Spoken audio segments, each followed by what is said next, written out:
Welcome to my tutelage. My name is Madeline and I am a tutor, although I moonlight as a reader, and today we need to talk about The Road Not Taken.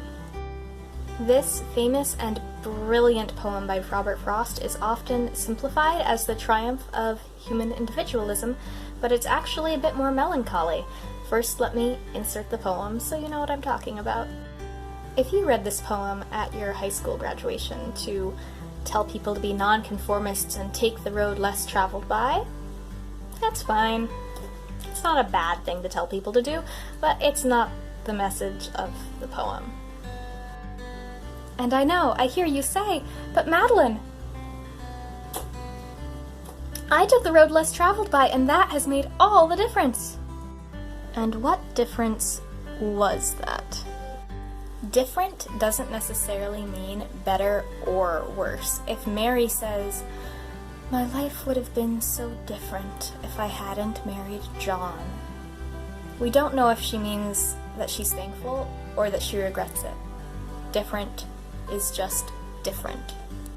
Besides, we all know that we shouldn't interpret a poem just from the final line, no matter how good it sounds, so let's look at the whole thing. The poem begins with a person standing in the woods. There are two roads. He looks down one, and then chooses the other.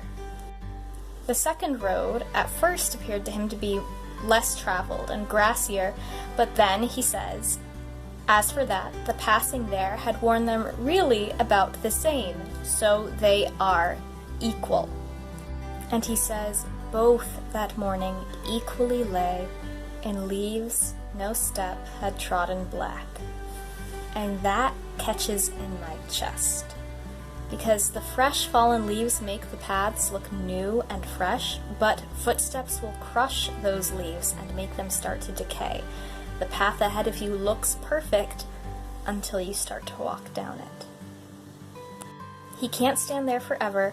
He has to choose a road. He chooses the second road, and he says, I kept the first for another day. But at the same time, he doubts that he'll ever come back. And this is the lie that we tell ourselves. We hope that we will pass this way again, when we can't. Secondly, even though this poem is often read to young people, the speaker is not young. It is autumn. The woods are yellow.